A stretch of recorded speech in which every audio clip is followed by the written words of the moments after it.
నమస్తే, welcome to our channel. తిప్పతీగ యొక్క ఉపయోగాల గురించి ఈరోజు మనతో మాట్లాడడానికి రైతు పరిమి మరీదాస్ గారు మన స్టూడియోలో రెడీగా ఉన్నారు. తిప్పతీగని చాలామంది షుగర్ పేషెంట్స్ వాడతారని, షుగర్ లెవెల్స్ కంట్రోల్లో ఉంచుకోవడానికి, అలాగే బీపీని కూడా కంట్రోల్లో ఉంచుకోవడానికి ఉపయోగిస్తారని అందరికీ తెలిసిందే. మరి ఇంకా దానివల్ల ఎలాంటి హెల్త్ బెనిఫిట్స్ ఉన్నాయి, ఎక్కడ దొరుకుతుంది, ఎలా ఉపయోగించుకోవాలి, వీటన్నిటి గురించి మరీదాస్ గారిని అడిగి తెలుసుకుందాం. నమస్తే మరీదాస్ గారు. నమస్కారం అండి. ఎలా ఉన్నారండి? చాలా సంతోషంగా ఉన్నాను. ఓకే. మరి ఇప్పుడు మాట్లాడుకున్నాం కదా తిప్పతీగ గురించి. అవునమ్మా. తిప్పతీగ గురించి మీరు చాలా ప్రీవియస్ వీడియోస్లో చెప్పారు. ఉమ్, అయినా కూడా దానివల్ల ఎలాంటి హెల్త్ బెనిఫిట్స్ ఉన్నాయో చాలా మంది తెలుసుకోవాలనుకుంటున్నారు. ముఖ్యంగా డయాబెటీస్ పేషెంట్స్ చాలా మంది ఈ తిప్పతీగను ఉపయోగించి షుగర్ లెవెల్స్ని కంట్రోల్లో కూడా తీసుకొచ్చుకుంటున్నారు. సో మరి తిప్పతీగ యొక్క ఉపయోగాలు.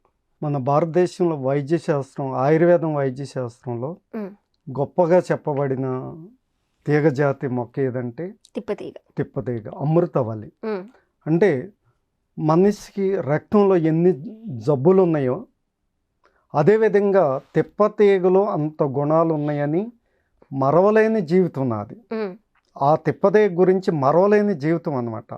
ఏదైతే అమృతవల్లిని మన వైద్య శాస్త్రంలో చెప్పబడిన విధానాన్ని ఇంకా ఏదన్నా ఏ చెట్టునన్నా మర్చిపోతానేమో కానీ ఉమ్, ఈ తిప్పతీగ అనే జాతి మొక్కని నేను మర్చిపోలేను. ఓకే. ఎందుకంటే చాలా జ్వరాల మీద బాగా పనిచేస్తుంది అనమాట. ఉమ్, ఎన్ని జ్వరాలంటే వైద్య శాస్త్రాన్ని అభ్యసించిన వ్యక్తులకే ఈ జ్వరాల గురించి తెలుసమ్మా. ఉమ్, ఎప్పుడో క్రీస్తు పూర్వం అంత గ్రంథాల్లో లోబంబ రాజ్యం అనే గ్రంథంలో వాతం, పిత్తం, కఫం ఈ దోషాలు సంబంధించిన జ్వరాలు ఎన్నో ఉన్నాయమ్మా.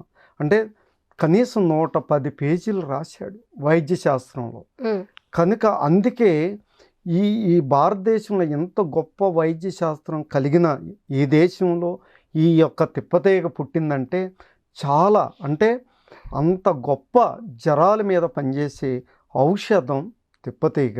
అది చిన్నపిల్లలైనా పెద్దోళ్ళకైనా సరే ఈ జ్వరాల వల్ల అంటే కీటకాల వల్ల ఈ జ్వరాలు వస్తాయి. ఉమ్, ప్రధానంగా జ్వరమే ప్రధానమైంది. వ్యాధిని బయట పెడతానికి జ్వరం అన్నమాట. జ్వరం తగిలితేనే అది షుగరు, బీపీ ఇంకోటి తేలిపోద్దాం డాక్టర్ దగ్గరికి వెళ్తాం అన్నమాట. ఉమ్, అందు ప్రధానమైంది అసలు వైద్య శాస్త్రంలో జ్వరాల మీద బాగా చెప్పబడిన తిప్పతీగమ్మ. ఓకే. ఈ తిప్పతీగ అనేది మనకి పోలేజ్ ఆమ్లం కావాలి కాబట్టి ఈ పోలేజ్ ఆమ్లం అనేది మనకి శరీరానికి అంటే రక్తహీనత రాకుండా కాపాడాలంటే ఈ పోలేజ్ ఆమ్లం తిప్పతీగలో ఉందన్నమాట. ఉమ్, మనకి ఏదైతే మనకి క్రీస్తు పూర్వం వైద్య శాస్త్రం రాయబడిన విధానాన్ని బట్టి క్రీస్తు శకం ఉమాస్వాతి అన్న వ్యక్తి వర్గీకరణ చేశాడు. పూర్వీకులు ఏదైతే చేశాడు అతను ఒక గ్రంథాన్ని రాశాడు, తతార్థ దిగమ అనే గ్రంథం. ఉమ్, దాంట్లో జంతువుల గురించి కూడా రాశాడమ్మా. గ్రీకు విజ్ఞానైన అరిస్టాటిల్ అనే ఒక విజ్ఞాని, అతనికన్నా మన భారతీయుడైన ఉమాస్వాతి వర్గీకరణ జంతువుల గురించి రాశాడనమాట. ఓకే. మానవాళ్ళకి కాకుండా ఉమ్, ఈ జ్వరాలు అనేది కాకుండా ఇంకా చిన్న విషయాన్ని చెప్తున్నాను. నేను రైతు బిడ్డను కాబట్టి చాలామంది యాదవ సహోదరులు జీవాలు పెంచుతున్నారు, చాలా తగ్గిపోతున్నాయి. ఇప్పుడు నేను చెప్పిన తిప్పతీగ ఏరి నుంచి తిప్పసత్తు, పాము విషాన్ని ఇరుగుడు చేసే శక్తి ఉంది, కీటకాలు నిర్మూలన చేసే శక్తి ఉందని నేను చెప్తాం జరిగింది. ఓకే. చాలామంది ఫోన్ చేసి మేము తిప్పతీగ ఏళ్ళ నుంచి తిప్పసత్తు తయారు చేసుకుందాం. మరి నేనే చెప్పే కదా, మరి కాదనకూడదు కదా. అవును. అంటే ఇది పంటగా అయిపోతే కనుక మా భారతదేశంలో తిప్పతీగ అనే పేరు కూడా పోద్దని చాలా బాధ వేస్తుంది. నేను ఎట్లాగో తిప్పతీగ పందిర్లు వేసాను, కర్ల పందిరి వేసాను, మళ్ళీ పర్మనెంట్ పందిర్లు వెళ్ళిపోతుంది. కానీ యాదవ సహోదరుల ఇంకా చూస్తే నాకు చాలా బాధ వేస్తుంది అన్నమాట. ఎందుకంటే కొన్ని వ్యాపారాలు కలిగి ఉంటే కనుక సాయంత్రం కాకపోతే 2 రోజులు అదే తలుపులు తీయడు, వ్యాపారం మానేసుకుంటాడు అవసరమైతే. యాదవ సహోదరులు ఉన్న విధానం ఏంటంటే జీవాలు, గొర్రెలు, మేకలు వాళ్ళకి గుండె ఎంత ప్రాణమై అంతే వాళ్ళు ఇంకా ఈ పెళ్ళిళ్ళు అన్నదమ్ముల పెళ్ళిళ్ళకి కూడా వెళ్ళలేని స్థితిలో ఉన్నారమ్మా. ఓకే. ఈ పంట పండించాలని వాళ్ళని బలపరచాలని ఎందుకు ఈ మాట చెప్తున్నాను, జీవాలు తగ్గిపోతున్నాయి. ఇవాళ ఉన్నతమైన చదువులు చదివి మరి డబ్బున్న వాళ్ళు ఏం చేస్తున్నారు, కేజీ 800కి అయిన కొండ పేదవాడు కొనలేని స్థితిలో ఉన్నారు. ఇప్పుడు ఒక చుట్టం వస్తే కోళ్ళు ఉంటే కనుక ఒక కోడిని కోసేసేస్తారు, అవునా కదంటారు. అట్లాగే ఈ జీవాలు పెరుగుదల ఉంటే కనుక పాల ఉత్పత్తి ఎక్కువ ఉండదు, బలిష్టంగా ఈ యొక్క గొర్రెలు మేకలు బలిష్టంగా ఉంటాయమ్మా.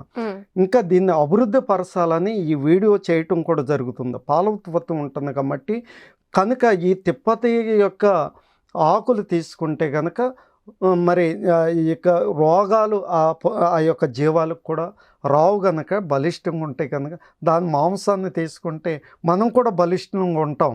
ఇది నిజమైన మాటే. కనుక యాదవ సహోదరులు అంటే నాకు అంత ప్రేమ ఏంటంటే వాళ్ళు వర్షాన్ని అట్లా ఉండిపోతారు, ఎండలో అట్లా ఉంటారు, పండగలో తెలియదమ్మా ఒక కళ్ళాల్లో ఉండిపోతారు. అసలే అంత శ్రమ అంటే డబ్బులు ఏ కోణంలోనైనా మనిషి సంపాదించవచ్చేమో కానీ వాళ్ళు కూడా కొంత ఆలోచన చేసిన ఈ జీవాలను వదిలిచ్చేత్తపోద్దంటే మన మాంసాహారమే దొరకదు. రేపు ఒకవేళ 800 కదమ్మా, 8,000 పెట్టి కూడా కొంటారు. కానీ పేదవాడు కూడా మంచి పుష్టికరమైన ఆహారం తినాలని, భోజనం తినాలని, ఈ పేదరికం కూడా తొలగిపోవాలని నేను ఆశపడుతున్నాను. నేను మరి హనుమాన్ జంక్షన్ నుంచి వస్తాయి కదా, గన్నవరం దగ్గరకు వచ్చేపాటికి మొక్కలు ఎన్నో పెంచుతారు కూలోళ్ళతో. కానీ నా తిప్పతీగ పండించాలని ఎంత ప్రయత్నం చేసినా కానీ నేను పందిర్లు వేయలేని స్థితిలో ఉన్నాను. తప్పకుండా దేవుడు ఇంత విధానాన్ని ఇచ్చినప్పుడు పందిర్లు ప్రత్యేకంగా మొట్టమొదట తిప్పతీగ ఈ రాష్ట్రంలో పండించిన పంట ఎవరంటే మరిదాస్ అనే తప్పకుండా వస్తుంది.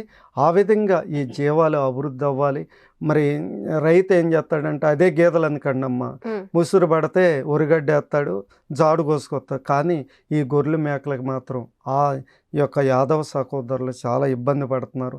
అందుకే ఎకరం 2 ఎకరాలు ఎవరికన్నా ఉంటే పందిర్లు వేసుకోవచ్చు, చక్క ఆకులు కోసుకుని గాళ్ళు వేసుకుని ఆ వర్షానికి ప్రశాంతంగా పొకోడి వేసుకుని వేడివేడి పొకోడి వేసుకుని మంచం మీద పడుకుని ప్రశాంతంగా ఉండవచ్చు.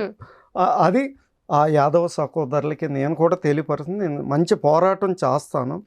దీనివల్ల చాలామంది బాగా చదువుకున్న వాళ్ళకు కూడా మంచి స్థితి ఇవ్వాలని నా కోరిక. ప్రభుత్వాలు కూడా చాలామంది ఏం చేస్తారంటే ప్రజల మేలు కోసం ఏం చేయాలని ఆలోచన చేస్తారు, కానీ నా నుంచే పుడుద్ది.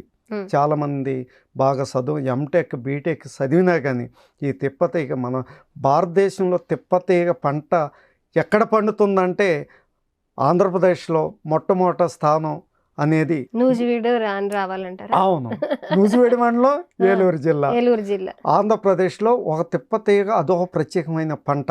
పామాయిల్ ఏ విధంగా పండిస్తున్నారు ఆ విధంగా రావాలని నా కోరిక. మేము కూడా కోరుకుంటున్నామండి. ఎందుకంటే తిప్పతీగని చాలా మంది ఉపయోగిస్తున్నారు ఆయుర్వేదంలో. అలాగే ఆ తిప్పతీగ వల్ల ఉపయోగాలు ఏంటో కూడా చాలా మందికి తెలుస్తుంది. అది చాలా మంది వాడుతున్నారు కూడా, హెల్త్ బెనిఫిట్స్ ఉన్నాయని తెలుసుకుంటున్నారు. సో మీరు అన్నట్లు గవర్నమెంట్ కూడా ఇది పెంచడానికి, పండించడానికి అవకాశం ఇవ్వాలని మీరు ఎలా కోరుకుంటున్నారో మేము కూడా అలాగే కోరుకుంటున్నాం. మీ కోరిక నెరవేరాలని ఆశిస్తూ thank you so much Maridas గారు. సంతోషం.